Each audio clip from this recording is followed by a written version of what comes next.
జనరల్గా మనం గోంగూరని షాప్లో కొనేటప్పుడు మనకు ఇలాంటి కాడలతోటి మనం తీసుకుంటాం. వాళ్ళు వ్యవసాయదారులు ఎక్కువ మోతాదులో పండిస్తారు కాబట్టి వాళ్ళు అక్కడ తీసుకుంటారు. అలాగా మొక్కలు ఇచ్చేస్తారు. కానీ మనం ఏం చేయాలంటే ఈ మొక్కల్ని ఆకులతో తీసుకుంటే మళ్ళీ 2-3 సార్లు కూడా మనం దీన్ని వాడుకోవచ్చు. ఫ్రెష్గాను ఆర్గానిక్గాను మనం పండించుకున్నది ఎంతో అద్భుతంగా ఉంటుంది అన్నమాట. సో టేస్ట్గాను తర్వాత మనకు తృప్తి కూడాను మన సొంతంగా పండించుకున్నది. ఇందులో మనకు ఎటువంటి కెమికల్స్ కలపకుండా మనం వీటిని చేసుకుంటాం. ఈ విధంగా 1-2 సార్లు తీసుకుంటే కూడా మళ్ళీ వస్తూ ఉంటాయి. వెంటనే తీసి పడేసిన పనిలే. ఎందుకంటే మనం ఇక్కడ సాయిల్ మనకు అందుబాటులో ఉండదు కాబట్టి ప్రతిసారి తీసేస్తే మళ్ళీ వేసుకోవడం కష్టం కాబట్టి ఇంకా కొన్ని రోజులు ఇవి వచ్చేదానికి అవకాశాలు ఉన్నాయి. కాబట్టి ఈ విధంగా మనం ఈ గోంగూరని మనమే పండించుకొని ఒకేసారి కాకుండా అట్లీస్ట్ 2-3 టైమ్స్ దీన్ని మనం ఈ విధంగా తెంపుకోవచ్చు అన్నమాట.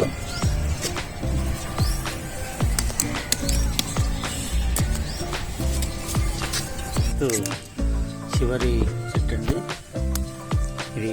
కంప్లీట్గా మనం ఇంతకుముందు చాలా 2-3 సార్లు ఒప్పుకోవడం జరిగింది. వచ్చిన ఇది సింగిల్ ప్లాంట్. చూసారా ఎన్ని ఆకులు వచ్చాయో.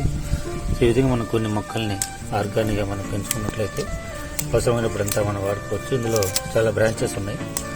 సో ఒకే మొక్కలు చూసారు ఎంత ఆకు, చాలా ముదిరినటువంటి ఆకు చాలా బాగా ఇందులో నుంచి రావడం జరిగింది.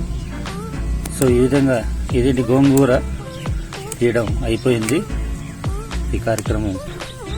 నెక్స్ట్ ఈ గోంగూర మనం తీసుకున్న గోంగూరని పచ్చిమిరపకాయలు అవసరమైనంత మేరకు పచ్చిమిర్చి ప్లస్ గోంగూర వేసి మనం మళ్ళీ 3 విజిల్ వచ్చేంత వరకు ఉడికించుకోవాలి. ఇప్పుడు ఆల్రెడీగా చికెన్ ఇక్కడ 3-4 విజిల్ పెట్టి హాఫ్ బాయిల్గా ఉడికించింది రెడీగా ఉంది. దానికి తర్వాత ఇక్కడ మీరు చూస్తున్నారు ఈ చెక్క, లవంగం మరియు ఈ మరాఠీ ముద్ద, వీటిని లైట్గా మనం వేయించుకొని పౌడర్ కూడా చేసుకోవాల్సి ఉంటుంది.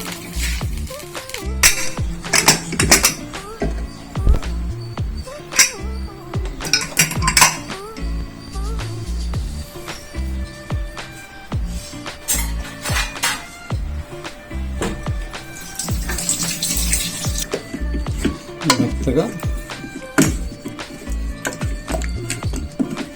రుబ్బుకోవాల్సి ఉంటుంది.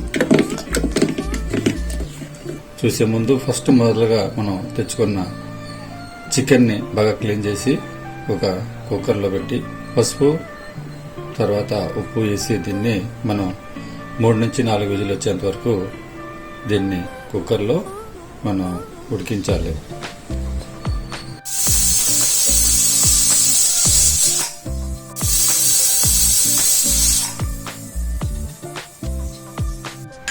ఇప్పుడు 3 లవంగాలు, ఒక చిన్న చెక్క, ఒక మరాఠీ మొగ్గ, వేయించిన చెక్క లవంగాలు, ఒక మరాఠీ మొగ్గ, తర్వాత ధనియాల పొడిని మిక్సీ జార్లో తీసుకొని ఇందులో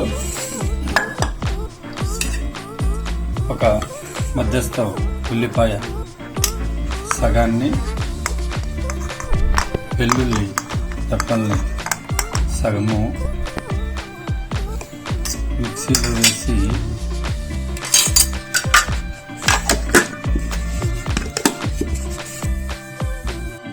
పేస్ట్ లాగా చేసుకోవాలి.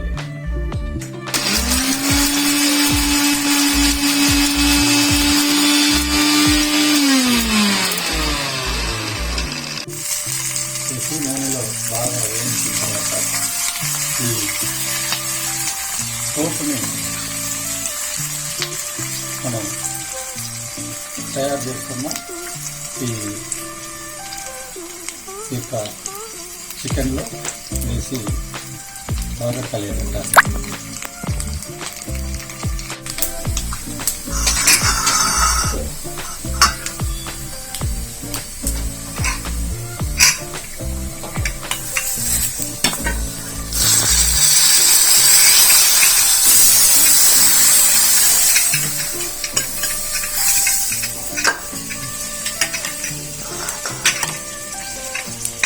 పోపు పెట్టుకున్న ఈ చికెన్ కర్రీని మరికొద్దిసేపు ఒక 5 to 10 minutes మీకు ముందుగా కుక్కర్లో సరిగా ఉడకలేదు అనిపించుకున్నట్లయితే కనుక దాన్ని ఈ విధంగా మరోసారి ఉడకబెట్టుకుంటే మీకు ఈ గోంగూర చికెన్ రెడీ. సో ఇప్పుడు దీన్ని మనం బౌల్లోకి తీసుకొని ముఖ్యంగా రైస్లోకి చాలా అద్భుతంగా ఉంటుంది. అదే మాదిరి మనకు ఈ రాగి సంగటిలో కూడా చాలా అద్భుతంగా ఉంటుంది ఈ గోంగూర చికెన్ కర్రీ.